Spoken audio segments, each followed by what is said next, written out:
Welcome to my channel tech mechanical and electrical. Finally आज मैं discussion करने वाला हूँ NPCL Tarapur fitter trade advance exam memory based question paper second shift का paper मैं discuss करूँगा। सबसे पहले मैं क्लियर कर देता हूँ आप लोगों को, एडवांस एग्ज़ाम 2 शिफ्ट में हुआ है और प्रिलिमिनरी एग्ज़ाम भी 2 शिफ्ट में हुआ है। फीटर ट्रेड का एग्ज़ाम टोटल 2 शिफ्ट में हुआ है। तो आज अभी मैं डिस्कशन कर रहा हूँ फीटर ट्रेड एडवांस एग्ज़ाम मतलब सेकेंड स्टेज का सेकेंड शिफ्ट का क्वेश्चन पेपर। ठीक है, तो जो स्टूडेंट सेकेंड शिफ्ट में एडवांस एग्ज़ाम दे के आया है उस सभी स्टूडेंट को सेम वही क्वेश्चन आपको आज का वीडियो में देखने को मिलेगा जो क्वेश्चन आप एग्ज़ाम पर अटेम्प्ट करके आए हैं। टोटल आज का क्लास में 50 क्वेश्चन जो आपको एग्ज़ाम में पूछा गया था, 50 क्वेश्चन का सलूशन इस वीडियो से आपको मिलेगा और 100% करेक्ट आंसर के साथ।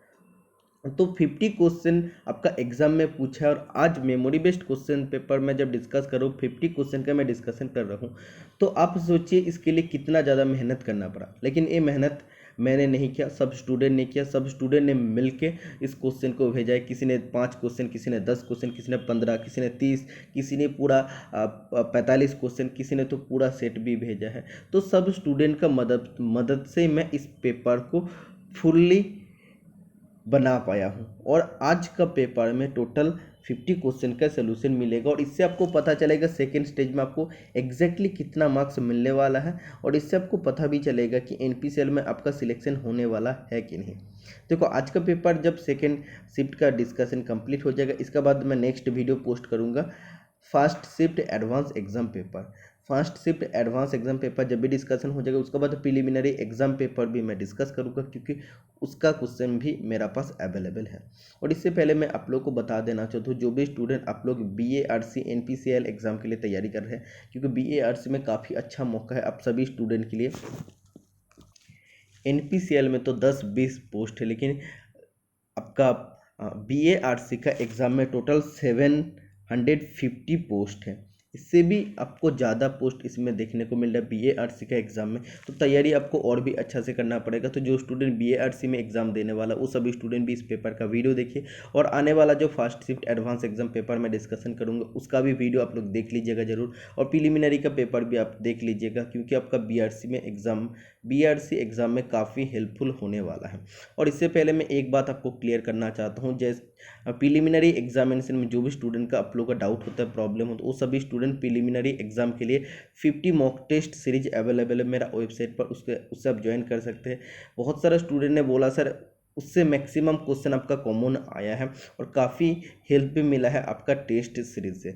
ठीक है, तो आपका जो भी स्टूडेंट का प्रॉब्लम है प्रिलिमिनरी एग्जामिनेशन में वो आप लोग preliminary examination test series join कर सकते हैं। डिस्क्रिप्शन बॉक्स में लिंक दिया है।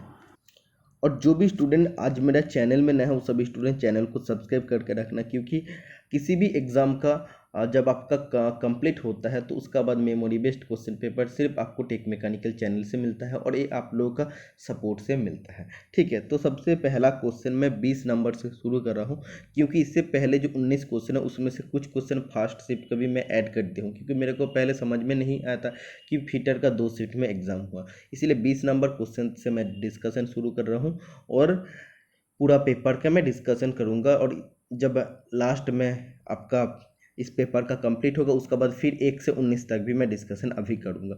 तो पेपर को पूरा देखिएगा तो आपको पूरा चीज़ समझ में आएगा। The colour code for metal scrap waste bin is.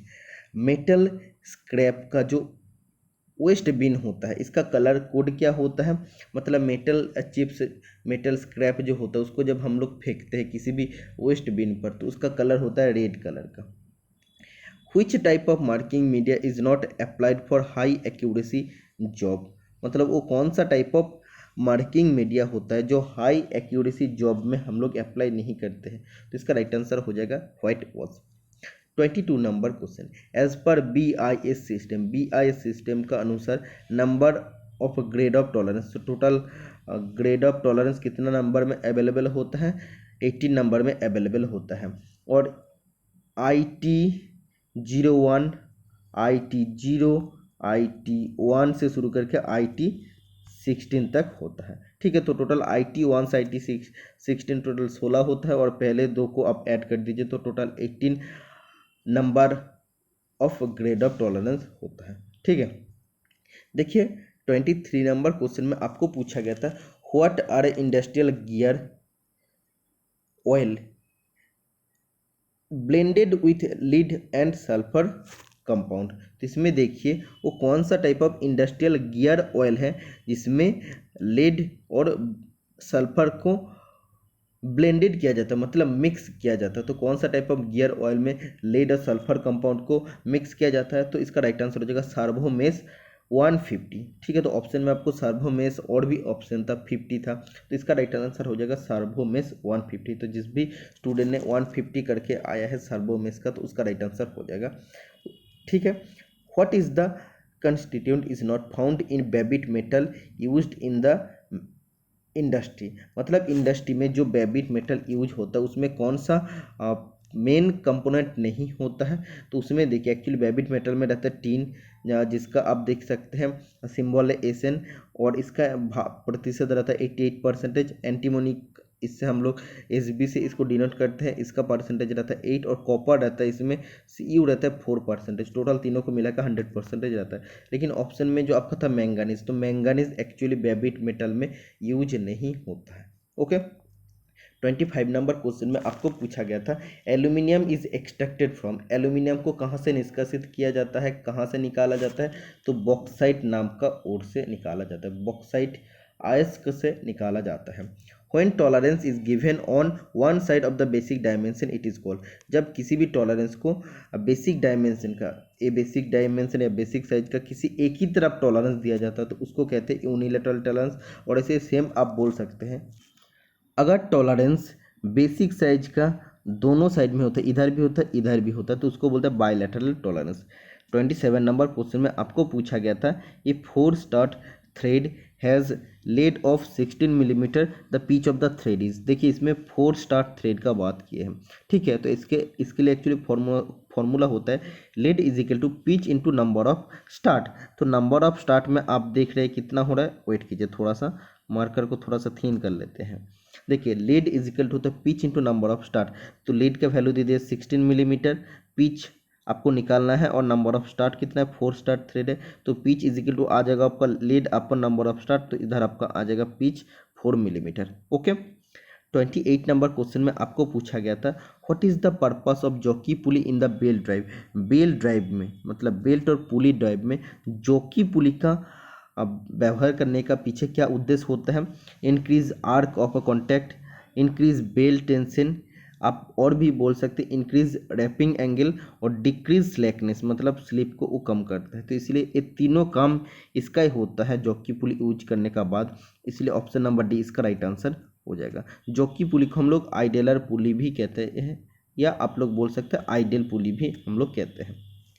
29 number question में आपको पूछा गया था iron that have less than 0.025% of carbon it is called, मतलब वो कौन सा लोहे है जिसमें 0.025% से भी कम कार्बन रहता है, तो उसको कहते हैं लोहे का फेराइट स्ट्रक्चर। ठीक है। 30 नंबर क्वेश्चन में आपको पूछा गया था forging is done when the metal is in which state, तो फोर्जिंग हम लोग कब करते हैं? जब मेटल कौन सा स्टेट में रहता है तब करते हैं, तो जब मेटल प्लास्टिक स्टेट में रहता है तब हम लोग फोर्जिंग करते हैं। 31 नंबर क्वेश्चन में आपको पूछा गया था the best position to hold the job in the vice when filing is, filing के दौरान जब हम लोग वाइस में जॉब को पकड़ते हैं तो उसका बेस्ट पोजीशन क्या होता है? ऑपरेटर का एल्बो लेवल उसका बेस्ट पोजीशन होता है। 32 नंबर क्वेश्चन में आपको पूछा गया था an example of non taper roller bearing is, non taper roller bearing का एग्जाम्पल क्या होता है? मतलब वो रोलर बियरिंग है लेकिन वो नॉन टेपर, मतलब उसमें बिल्कुल भी टेपर नहीं होता है। तो सिलिंड्रिकल रोलर बियरिंग भी होता है, नीडल रोलर बियरिंग भी होता है, तो दोनों ऑप्शन होता है, इसलिए इसका राइट आंसर हो जाएगा ऑप्शन नंबर सी। देखिए जो भी स्टूडेंट आप लोग BA और NPCL का एग्ज़ाम के लिए तैयारी कर रहे हैं वो सभी स्टूडेंट के लिए आपका एडवांस एग्ज़ाम स्टेज 2 के लिए टेस्ट सीरीज अवेलेबल है, जैसे इलेक्ट्रीशियन, वेल्डर, इसका बाद इलेक्ट्रॉनिक्स मैकेनिक, टर्नर और मशीनिस्ट, इसका बाद फिटर के लिए भी टेस्ट सीरीज अवेलेबल है। और आप लोग तो जानते हैं 2000 MCQ PDF से मैं आपको क्लास प्रोवाइड करता हूं, तो इसका PDF भी मेरा वेबसाइट से आपको मिल जाएगा। और preliminary exam special total 50 mock test series, full length mock test series आपका अवेलेबल होगा। और इसका वैलिडिटी आपका लाइफ टाइम रहेगा, एक बार सब्सक्रिप्शन लेने के बाद ये वैलिडिटी आपका लाइफ टाइम रह जाएगा। देखिए BARC, NPCL, NFC, IPR, RRCAT, IGCAR, VECC, AMD, GSO, HWB, इन सभी एग्जाम के लिए सिलेबस एग्जाम पैटर्न आपका सेम होता है। इन सभी एग्जाम के लिए आपका जब भी रिक्रूटमेंट आएगा तब इससे आप पढ़ के जा सकते हैं और इसका सोल्यूशन भी आपको मिल जाएगा। तो जो स्टूडेंट पहले इसका सोल्यूशन नहीं देख पाए थे तो अभी इसका सोल्यूशन भी अपडेट हो गया, आप लोग जाके चेक कर सकते हैं। तो जो स्टूडेंट आप लोग सोल्यूशन देखना चाहते हैं तो आपको इस तरह से सोल्यूशन मिल जाएगा। आप देखिए इधर आप इसका टोटल डिटेल्स पढ़ सकते हैं। इसका मैथ का सोल्यूशन ऐसे मैं एक एक करके नीचे दे दिया हूँ इसमें, ठीक है। तो इससे आप लोग सोल्यूशन भी देख सकते हैं। Next question number 33, what is a method of welding in which similar metals are joined together by heating them to plastic or partially molten state and then joined by pressuring or hammering without the use of filler metal? मतलब वो कौन सा welding का method होता है जिसमें हम लोग सिमिलर मेटल को हम लोग जोड़ते हैं। सोचो ये आपका माइल्ड स्टील का है, ये भी मेरा माइल्ड स्टील। सिमिलर मेटल मतलब होता है जो आपका बेस मेटल है, मतलब जिसको जोड़ना है वो आपका सेम मेटल है। ये अगर माइल्ड स्टील होता है तो ये भी माइल्ड स्टील, ये अगर एल्यूमिनियम होता है तो ये भी एल्यूमिनियम होगा, ठीक है। तो सिमिलर मेटल को हम लोग इससे जोड़ते हैं। सबसे पहले हम लोग क्या करते हैं, इसको हम लोग हीट करते हैं और ये जब इसका प्लास्टिक स्टेट में आ जाते हैं, या आप बोल सकते हैं कि पार्शियली वो जब मोल्टेन स्टेट में, मतलब मोल्टेन पूरा नहीं होता, मतलब वो जब मोल्टेन होने के एकदम मतलब उसका लास्ट मोमेंट तक आ जाता है, मतलब इसका बाद पिघल जाएगा, तो वैसा मोमेंट में जब आ जाएगा उसको प्लास्टिक स्टेट कहते हैं। तो हम लोग क्या करते हैं, दोनों तरफ से हम लोग प्रेशर देते हैं, दोनों तरफ से प्रेशर या हैमरिंग करके हम लोग बिना फिलर मेटल का इस्तेमाल करके दोनों बेस मेटल को जोड़ सकते हैं। तो ये वेल्डिंग को हम लोग कहते हैं प्रेस वेल्डिंग या प्रेशर वेल्डिंग, ठीक है। तो ऑप्शन जो आपका था प्रेस वेल्डिंग वो आपका राइट आंसर हो जाएगा। 34 नंबर क्वेश्चन में आपको पूछा गया था व्हिच टाइप ऑफ की is used for automobile shaft.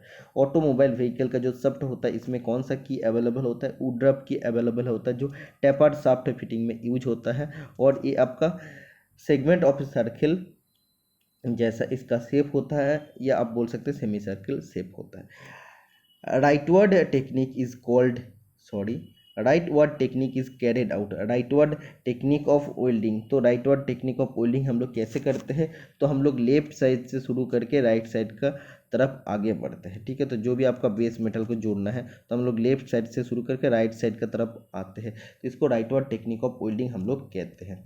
Welding का राइटवर्ड टेक्निक कहते हैं, ठीक है। 36 नंबर क्वेश्चन में आपको पूछा गया था डाई इज, तो एक डाई क्या होता है, आप बोल सकते हैं किसी भी एक्सटर्नल वी थ्रेड को जब काटना है तो इसके लिए डाई यूज होता है। 37 नंबर क्वेश्चन में आपको पूछा गया था what will be the TDS for AMR12 × 1.75। तो शायद आपको एग्जाम में पीच नहीं दिया गया, इसलिए बहुत सारा स्टूडेंट का प्रॉब्लम हुआ है। तो मैंने आप लोग को ऑलवेज कहता हूँ M20 तक आपको पिच याद ऑलवेज रखना है, ठीक है। तो M12 का पिच होता है 1.75, तो इससे आप डायरेक्टली माइनस कर सकते हैं। देखो ऑप्शन के हिसाब से तुम्हें यूज़ करना है, कौन सा फॉर्मूला यूज़ होगा। आपको अगर ऑप्शन में दिया है मेजर डायमीटर माइनस पिच, ऐसा है अगर ऑप्शन में दिया है तो आपको सिर्फ यही फॉर्मूला यूज़ करना है। लेकिन एग्जैक्ट जो आपका फॉर्मूला हो तो वो आपका होता है मेजर डायमीटर माइनस 2 × डेप्थ है, ठीक है। तो आपको इस फॉर्मूला में भी आपको करके देखना है। अगर 9.85 ऑप्शन में है तो आपका ये राइट आंसर हो जाएगा। अदरवाइज अगर आपका ऑप्शन में 10.20 था या 25 था तो आपका राइट आंसर हो जाएगा। तो ऑप्शन में आपका 10.20 था तो आपका राइट आंसर हो जाएगा इस क्वेश्चन का। Approximate hardness of HSS milling cutter, high speed steel का मिलिंग कटर का हार्डनेस कितना होता है, तो इसका राइट आंसर हो जाएगा 62 HRC। HRC का मतलब होता है हार्डनेस रॉकवेल सी स्केल, ठीक है। हैमर का जैसे हार्डनेस अब होता है अप्रॉक्सीमेट हार्डनेस होता है 49 से 56 HRC। अगर आपको स्लिप गेज का पूछता तो 63 HRC, फाइल का पूछता तो 60 HRC, चिजिल का पूछता तो 53 से 59 HRC, ठीक है। और डबल पिन का अगर पूछता DOWEL डबल पिन का अगर पूछता तो वो आपका हो जाता 50 से 58 HRC। तो सभी का आपको याद रखना है, एग्जाम में तो HRC से क्वेश्चन पूछा जाता है। नेक्स्ट क्वेश्चन नंबर 39, इसमें देखिए आपको बोला है centre drilling can not be performed in. तो सेंटर डीलिंग हम लोग किस में नहीं कर सकते, तो सबसे पहले आपको जानना है सेंटर डीलिंग हम लोग किस में कर सकते हैं। सेंटर डील को कॉम्बिनेशन ड्रिल कहते हैं। तो सेंटर डील हम लोग लेद मशीन से भी कर सकते हैं, ड्रिलिंग मशीन से भी कर सकते हैं, और सेंटरिंग मशीन अलग से स्पेशली अवेलेबल होता है, इससे भी कर सकते हैं। लेकिन रिमर से कभी भी हम लोग सेंटर डीलिंग नहीं कर सकते। तो option number C right answer हो जाएगा। 40 नंबर क्वेश्चन में आप पढ़िए, which of the following is not a refractory material. तो रिफ्रैक्टरी मटेरियल मतलब होता है जो आप लोग फोर्जिंग करते हैं। तो फोर्जिंग करते टाइम आप अगर फोर्ज को बनाते तो इसको बनाने के लिए ऐसा मटेरियल से फोर्ज को बनाना होता है जो बहुत ज़्यादा हाई टेम्परेचर को सहन कर सकते हैं। नॉर्मल अगर आप लोग रिफ्रैक्टरी मटेरियल का जगह अगर किसी भी नॉर्मल मटेरियल यूज करते हैं तो उतना हाई टेम्परेचर को वो सहन नहीं कर पाएगा, तो फोर्ज उससे अगर बनाते हैं तो फोर्ज आपका टूट जाएगा। इसीलिए हम लोग रिफ्रैक्टिव मटेरियल से बनाते हैं जो हाई टेम्परेचर को रेजिस्ट कर सकते हैं।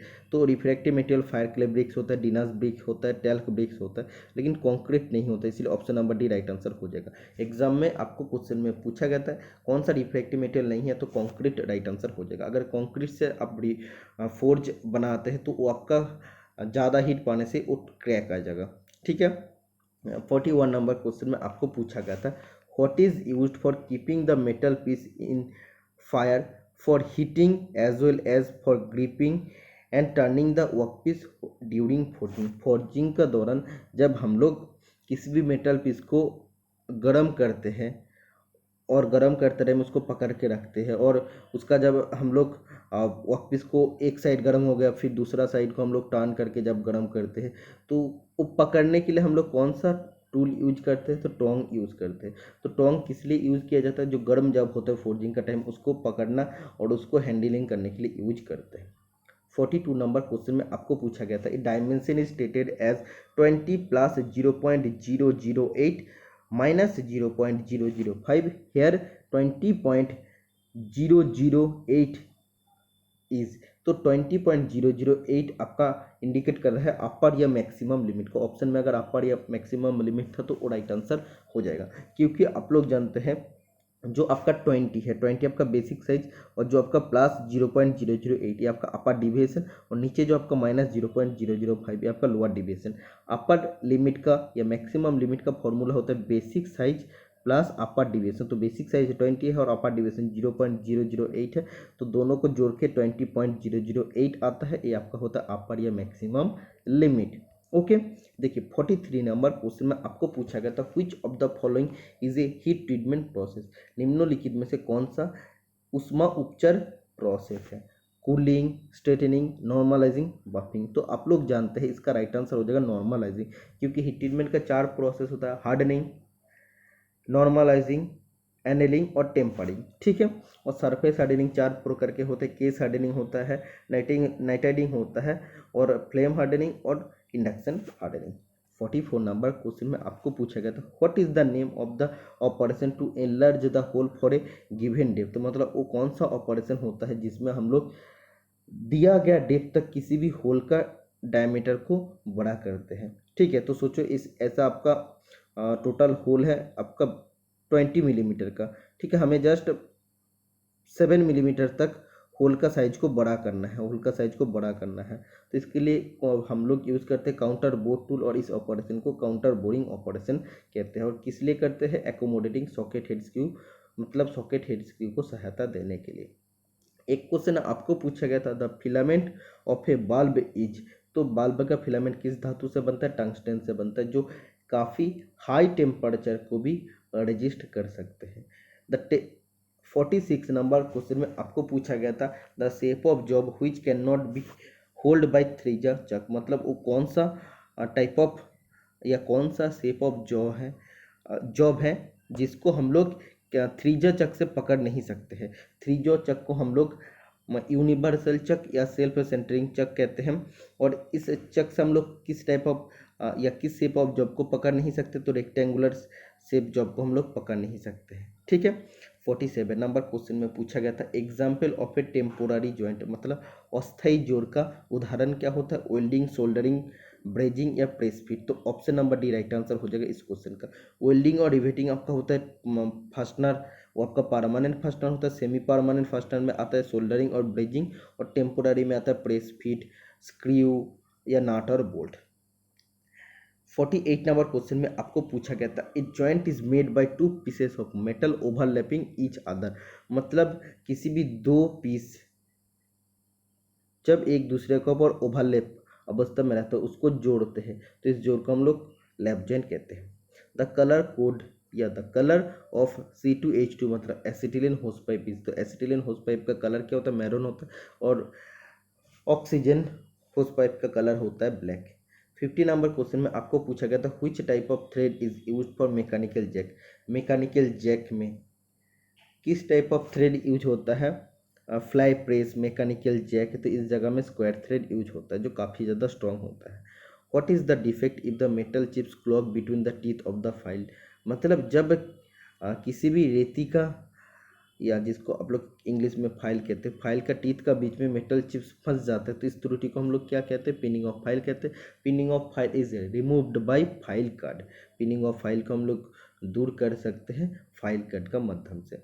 Which type of coupling allows positive transmission of power at larger angle। मतलब वो कौन सा टाइप ऑफ कपलिंग होता है जिसमें हम लोग अ, बड़े एंगल में पावर को ट्रांसमिट कर सकते हैं। ठीक है, तो ये आपका होता है यूनिवर्सल कपलिंग। देखो कपलिंग और क्लच में सभी स्टूडेंट को प्रॉब्लम होता है, और ये सभी जगह में आपको इससे बारे में कुछ नहीं बताया जाता, इसको कीप करके चला जाता है। तो इससे रिलेटेड अगर आप लोग जानना चाहते हैं, थ्योरी पढ़ना चाहते हैं, तो यूट्यूब पर वीडियो है कपलिंग और क्लच का, दोनों वीडियो अगर आप लोग देख लेते हैं तो कपलिंग क्लच में कभी भी आपका डाउट नहीं रहेगा। 53 नंबर क्वेश्चन में आपको पूछा गया था, the steel flats are designated by 50 ISF 10, या 10 रिप्रेजेंट। तो इसमें सबसे पहले आपको समझना है 50 ISF 10 का मतलब क्या। 50 मतलब होता है विथ ऑफ फ्लैट, ठीक है, और ISF का फुल फॉर्म होता है इंडियन स्टैंडर्ड फ्लैट, और 10 का मतलब होता है थिकनेस। तो ऑप्शन में आपको पूछा गया था 10 का क्या इंडिकेट कर रहा है, तो 10 थिकनेस को इंडिकेट कर रहा है। ठीक है, तो इधर 53 तक मैं डिस्कशन किया, और पहले का जो क्वेश्चन है वो अभी डिस्कशन करते हैं। देखो 1 से 19 तक जो क्वेश्चन है इसमें से कुछ क्वेश्चन फास्ट शिफ्ट में आए होंगे, क्योंकि मैंने तो लिखना स्टार्ट किया था, जो भी स्टूडेंट ने आप लोग भेजे उसका बाद हमें पता चला। तो 1 से 19 तक भी मैं डिस्कशन करूंगा, और 53 तक टोटल में डिस्कशन किया, तो 53 का बाद भी और 10 क्वेश्चन है 63 तक, तो वो भी मैं डिस्कशन करूंगा। तो वीडियो को आप लोग पूरा देखना, तभी इस पूरा 50 क्वेश्चन जो आपको एग्जाम में पूछेगा तो तब आपको पता चलेगा कि आपका कितना राइट हो रहा है। देखिए एक क्वेश्चन तो 100% मैं श्योर हूँ फास्ट शिफ्ट में आपको पूछा गया था, SWG का फुल फॉर्म क्या होता है, स्टैंडर्ड वायर गेज होता है। The included angle of V block, शायद ये भी क्वेश्चन आपको फर्स्ट शिफ्ट में पूछा था, 90 डिग्रीज का एंगल हो जाएगा। बट एक क्वेश्चन आपको सेकेंड शिफ्ट में मतलब इस पेपर में आपको पूछा है मॉड्यूल, सॉरी, इसमें मॉड्यूल का वैल्यू दिया गया था, नंबर ऑफ टीथ का वैल्यू दिया गया था, PCD आपको निकालना था। पीस सर्कल डायमीटर निकालने का फॉर्मूला क्या था, module into number of teeth, तो इसको मल्टीपल करने के बाद आपका राइट आंसर आ जाएगा 60 millimetre. Micrometer works on the principle of, तो एक क्वेश्चन भी आपको सेकेंड शिफ्ट में पूछा, माइक्रोमीटर किस सिद्धांत पर काम करता है, नाट एंड स्क्रू पर। ओके, ये भी क्वेश्चन आपको पूछा गया है सेकेंड शिफ्ट में। The product obtain from cupola furnaces, cupola furnace से कौन सा प्रोडक्ट प्राप्त होता है, कास्ट आयरन। ब्लास्ट फर्नेस से आपका होता है पिग आयरन, और पडलिंग फर्नेस से आपका होता है wrought iron. Okay, 6th number question में आपको पूछा गया था, the least count of inside micrometer is, किसी ने भेजा था इनसाइड माइक्रोमीटर, तो इसका लिस्ट काउंट होता है 0.00, सॉरी 0.01 मिलीमीटर, और किसी ने भेजा था इनसाइड कैलिपर, तो इनसाइड कैलिपर का लिस्ट काउंट होता है 0.5 मिलीमीटर। ठीक है, the property exist in austenite structure is, तो ये भी क्वेश्चन आपको सेकंड शिफ्ट के पेपर में ही पूछा है, मतलब इस पेपर में पूछा है। तो ऑस्टेनाइट स्ट्रक्चर का प्रॉपर्टी क्या होता है, नॉन मैग्नेटिक ए होता है, मतलब मैग्नेट से बिल्कुल भी अट्रैक्ट नहीं होता। Next question, water extinguisher is use to extinguish which class of fire, तो वाटर एक्सटिंग्विशर किस प्रकार के आग को बुझाने के लिए यूज होता है, तो क्लास ए टाइप ऑफ आग को बुझाने के लिए यूज होता है, जिसमें आपका लकड़ी मतलब वुड पेपर क्लॉथ से जो आग लगता है वो आपका क्लास ए कैटेगरी फायर में आता है। Die is use for, die किस लिए यूज होता है, एक्सटर्नल भी थ्रेड को कटने के लिए यूज होता है, मैं ऑलरेडी बता दिया हूँ। Which of the following is a temporary joint, ये भी मैं आपको बता दूँ, press fit joint. Which chisel is used for squaring metal, कौन सा चीजेल किसी भी मेटल का स्क्वायर बनाने के लिए यूज होता है, या इसका जो कॉर्नर पोर्शन होता है उसको 90 डिग्री बनाने के लिए यूज होता है। डायमंड पॉइंट चीजेल यूज होता है। 12 नंबर क्वेश्चन में आपको पूछा गया था which is not A hardness testing machine, कौन सा हार्डनेस टेस्टिंग मशीन नहीं होता। भिकर मेथड होता है, सॉरी मेथड के बारे में पूछा है। रॉकवेल मेथड होता है, ब्रिनेल मेथड होता है, लेकिन फ्रैक्चर मेथड नहीं होता है। ठीक है, ये आपका इंस्पेक्शन होता है, इससे आप टेस्ट कर सकते हैं। जैसे नॉन डिस्ट्रक्टिव टेस्ट होता है और डिस्ट्रक्टिव टेस्ट होता है, तो डिस्ट्रक्टिव टेस्ट में आता है आपका fracture. Which is not a non destructive test, कौन सा नॉन डिस्ट्रक्टिव टेस्ट नहीं है, तो बेंडिंग और हैमरिंग नॉन डिस्ट्रक्टिव टेस्ट नहीं है। तो ये शायद क्वेश्चन आपको सेकंड शिफ्ट में पूछा है। Which gas is used for nitriding process, तो ये आपका राइट आंसर हो जाएगा एमोनिया। इसका बाद देखिए टेपर डॉलर बियरिंग्स आपको पूछा है, जो आपका रेडियल लोड एक्सेल लोड दोनों को सहन कर सकते हैं। ठीक है, 16 नंबर क्वेश्चन देखिए, किसी स्टूडेंट ने बोला वर्नियर कैलिपर का लिस्ट काउंट आपको पूछा गया था। तो वर्नियर कैलिपर का लिस्ट काउंट होता है 0.02 मिलीमीटर। और एक स्टूडेंट ने बोला था the difference between 1 MSD my main scale division and 1 vernier scale division in vernier calliper. Vernier calliper का 1 main scale division MSD minus 1 VSD किसका फॉर्मूला था, लिस्ट काउंट का फॉर्मूला होता है। मतलब वर्नियर कैलिपर का लिस्ट काउंट ही पूछा है, लेकिन उसमें ऑप्शन में था आपका 0.1 मिलीमीटर। तो ये आपका राइट आंसर हो जाएगा 0.1 मिलीमीटर, क्योंकि आप लोग जानते हैं जो आपका वर्नियर कैलिपर होता है जिसका 9 MSD का साथ 10 VSD जब आपका मैच होता है, इस स्केल में वर्नियर कैलिपर का लिस्ट काउंट होता है 0.1 मिलीमीटर। ठीक है, अब देखिए which is not required for fire triangle, fire triangle बनाने के लिए क्या आवश्यकता नहीं होता है, तो फायर ट्राइंगल बनाने के लिए फ्यूल हीट ऑक्सीजन जरूरी होता है, लेकिन आर्गन जरूरी नहीं होता। तो ये आपका राइट आंसर हो जाएगा। Which is used for fine finishing process, fine finishing process के लिए क्या यूज होता है, कौन सा मेथड, लैपिंग मेथड यूज होता है। इसके बाद एक क्वेश्चन आपको पूछा गया था लो कार्बन स्टील में कार्बन परसेंटेज कितना होता है। 0.15% से 0.3% तक कार्बन इसमें होता है। 0.15% से 0.3%, और लो कार्बन स्टील को हम लोग कहते हैं माइल्ड स्टील। और इससे भी कम जब कार्बन रहता है, जैसे 0.05 से 0.15, तो वो आपका होता है डेड माइल्ड स्टील। ठीक है, तो और भी 10 क्वेश्चन है 53 का बाद मैं आपको अभी दिखाता हूँ। 54 से जितना भी क्वेश्चन अभी मैं आपको बताऊंगा सब आपको सेकंड शिफ्ट में पूछा है। हाइट ऑफ स्लिप गेज आपको दिया गया था 100 मिलीमीटर, और लेंथ ऑफ साइन बार आपको दिया गया था 200 मिलीमीटर, और इसमें आपको थीटा का वैल्यू पूछा गया था। तो साइन बार और स्लिप गेज का माध्यम से जब भी हम लोग टेपर एंगल को चेक करते हैं, तो इसका फॉर्मूला था sine theta is equal to height upon hypotenuse. Height को आप लोग परपेंडिकुलर बोल सकते हैं, तो परपेंडिकुलर अपन हाइपोटेनियस भी आप बोल सकते हैं। तो हाइट आपको दिया 100 और हाइपोटेनियस 200। तो इसमें देखिए आपका हो जाएगा sine theta is equal to half, तो हाफ किसका वैल्यू होता है, साइन 30 का वैल्यू होता है। तो साइन साइन कट जाएगा, तो theta is equal to 30 degree आ जाएगा। तो थीटा का वैल्यू हो गया आपका 30 डिग्री।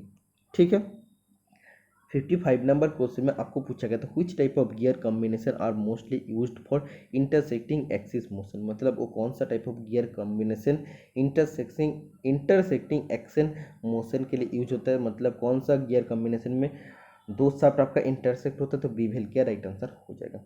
और इसका माध्यम से हम लोग किसी भी एंगल पर दो शाफ्ट का बीच में पावर को ट्रांसमिट कर सकते हैं। 56 नंबर क्वेश्चन में आपको पूछा गया था which of the following statement is correct, मतलब निम्नलिखित में से कौन सा कथन सही है। तो ये आपको दिया गया था melting point of iron is less than iron oxide, more than iron oxide, या आपको बोला था melting point of iron is equal to the iron oxide. तो इन तीन ऑप्शन में से आपका राइट आंसर हो जाएगा melting point of iron is more than iron oxide, मतलब आयरन ऑक्साइड का जितना मेल्टिंग पॉइंट होता है उससे ज़्यादा मेल्टिंग पॉइंट होता है आयरन का। तो ये ऑप्शन आपका बिल्कुल भी सही हो जाएगा। ठीक है, मतलब आयरन का melting point always iron oxide का मेल्टिंग पॉइंट से ज़्यादा होता है। 57 नंबर क्वेश्चन में आपको पूछा गया था manganese is used as a composition of steel use, किसी भी स्टील का कंपोजिशन में मैंगानीज क्यों यूज़ किया जाता है, तो उसका हार्डनेस और स्ट्रेंथ को बढ़ाने के लिए और उसका कूलिंग डेट को कम करने के लिए। ठीक है, ऑप्शन में अगर हार्डनेस और स्ट्रेंथ बढ़ाना था तो ये राइट आंसर हो जाएगा। 58 नंबर क्वेश्चन में आपको पूछा गया था machine should be only start when, machine तभी आपको स्टार्ट करना है। तो ये आपका राइट आंसर है जब उस मशीन के बारे में आपको सब कुछ जानकारी होगा। इस मशीन का कौन सा पार्ट को क्या कहते हैं, कैसे उसको चलाना होता है, जब मशीन के बारे में पूरा नॉलेज आपका हो जाएगा, जानकारी मिल जाएगा, तभी आप मशीन को स्टार्ट कीजिए। ये आपका सेफ्टी चैप्टर से क्वेश्चन पूछा गया था what should you do on lunch break as a machine operator, अगर आप एक मशीन ऑपरेटर है तो लॉन्च ब्रेक में आपको क्या करना चाहिए। तो सबसे पहले मशीन का पावर बटन को ऑफ करना है और उसका बाद आपको लॉन्च के लिए बाहर जाना है। तो पावर स्विच को ऑलवेज ऑफ करके बाहर जाना है। आपको एक क्वेश्चन पूछा था, the teeth profile of A bevel gear. इस बीवेल गियर का टीथ प्रोफाइल स्ट्रेट भी होता है, स्पाइरल भी होता है। ऑप्शन में अगर स्ट्रेट, स्पाइरल और कुछ था, तो अगर ओनली आपका स्ट्रेट था, मतलब ऑप्शन में अगर सिंगल सिंगल था तो स्ट्रेट आपको सबसे पहले राइट आंसर हो जाएगा। अगर ऑप्शन में आपका ऐसा था कि बोथ ए एंड बी, तो तब आपका राइट आंसर हो जाएगा स्ट्रेट और स्पाइरल, क्योंकि बीवेल गियर का प्रोफाइल स्ट्रेट भी होता है, स्पाइरल भी होता है। 61 नंबर क्वेश्चन में आपको पूछा गया था pitch circle diameter PCD is. तो पीसीडी एक क्या होता है, imaginary circle of gear. Gear का एक इमेजिनरी मतलब काल्पनिक एक सर्किल होता है। ठीक है, तो आप सोच रहे हैं 50 क्वेश्चन आया है और पेपर में मैं 62 क्वेश्चन अभी डिस्कशन कर रहा हूँ। ऐसा कुछ नहीं है, देखो इसमें से 10 क्वेश्चन जो आपका फर्स्ट शिफ्ट में पूछा है, मैं गलती से इस पेपर में लिख दिया हूँ, तो पता नहीं चल रही कि कौन सा फर्स्ट सेकंड शिफ्ट में आया है, इसीलिए मैं टोटल को ऐड कर लिया हूँ। और इससे आपको तो 100% मैं आपको कह सकता हूँ 100% देखिए बता रहा हूँ कि आपको 50 क्वेश्चन जो एग्जाम में पूछा था वही सेम क्वेश्चन आपको इसमें सोल्यूशन मिल गया है। Welding symbol V stand for. Welding symbol V क्या इंडिकेट करता है, सिंगल वी बार जॉइंट को इंडिकेट करता है। 63 नंबर क्वेश्चन में आपको पूछा गया था which tool is use to enlarge a previously drill hole. एक स्टूडेंट ने ऐसा भी क्वेश्चन भेजा था कि पहले से ही ड्रिल करके बनाया गया होल को जब बड़ा करना होता है कौन सा टूल यूज होता है, तो ये आपका राइट आंसर हो जाएगा आपका, सॉरी, बोरिंग टूल यूज होता है। बोरिंग टूल यूज होता है ओनली जब आपको बोलेगा कि होल का साइज को बड़ा करना है तो बोरिंग टूल यूज होता है। और आपको जब बोलेगा कि एक गिवन डेप्थ तक, मतलब दिया गया डेप्थ तक उसका साइज को बड़ा करना है, तो वो आप काउंटर बोर्ड टूल से भी कर सकते हैं। ठीक है, तो यही 63 क्वेश्चन है जिसमें से 50 क्वेश्चन आपको सेकंड शिफ्ट में पूछा है। अगर पेपर का एनालिसिस अच्छा लगे, अच्छा तो आपको लगेगा, क्योंकि आपको तो ऑफिशियली कोई पेपर नहीं मिलता, फिर भी मेमोरी बेस्ड क्वेश्चन पेपर में आप देखिए 50 क्वेश्चन आपको मिल गए और इससे आपका नंबर भी पता लग गया है कि कितना नंबर आपको मिलने वाला है। प्लस माइनस करके घटा के आप लोग कमेंट बॉक्स पे जरूर बता देना कि कितना मार्क्स आपको मिल रहा है। और जो स्टूडेंट आप लोग टेस्ट सीरीज ज्वाइन करना चाहते हैं, डिस्क्रिप्शन बॉक्स में लिंक दिया है, आप लोग उससे जाके ज्वाइन कर सकते हैं। तो वीडियो अच्छा लगे तो वीडियो को लाइक करना, चैनल को सब्सक्राइब कर लेना। आज के लिए इतना ही, मिलते हैं नेक्स्ट वीडियो में। Tata, bye bye.